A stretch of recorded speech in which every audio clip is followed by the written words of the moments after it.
Hello guys, তো আমি আজকে আপনাদের একটা ভালো জিনিস দেখাতে চলেছি, যেটা শুধুমাত্র মেদিনীপুরেই দেখতে পাওয়া যায়। এখন আমার মা যেটা কাটছে, এটা কেউ বলতে পারেন এটা কি? না, কেউ বলতে পারবেন? জানি না। এটা আমরাকে কি বলে? গেজোড় বলে, গেজোড়। জানি না শহরি ভাষায় কি বলে। এটা থালাটা দেখাও একবার। না, দেখাইতে হবে না। ও হরলে ঢ্যাম না রে।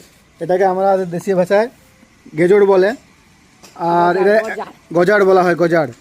যেটা অ্যাকচুয়ালি তাল শাঁস আমরা যখন না খেয়ে সেটাকে রেখে ফেলে দিই, আঁঠিটা, তারপর এটা তৈরি হয়। কত 6 মাস রাখার পর তৈরি হয়, তাই তো? ওই তো ভাদ্র মাসে পড়ে, ভাদ্র মাসে। তো যেমন মা বললো যে ভাদ্র মাসে রেখে দাও, তারপর 2-3 মাস পরে এটা গজড় হয়ে যায়। এইবার একটা মজার বিষয় হচ্ছে যে এটা কোন মাসে খেতে হয়। একটা বিশাল একটা পর্ব আছে, যেদিন একে কি বলা যায়, নিম পাতা হলদির সাথে মিশিয়ে একসাথে খাওয়া হয়। এ দেখতে পাচ্ছেন আপনারা, ছোটোবেলা আমার দিকেও খাওয়ানো হতো তিতা দিয়ে, লল সংক্রান্তি না কি বলা হয় জানি না। তো এটা হচ্ছে গেজোড়। এখন আমি খেয়ে দেখাচ্ছি আপনাদের কেমন লাগে টেস্ট। কেমন টেস্ট লাগে দর্শক বুঝে নি। খুবই একটা খুব দারুণ একটা।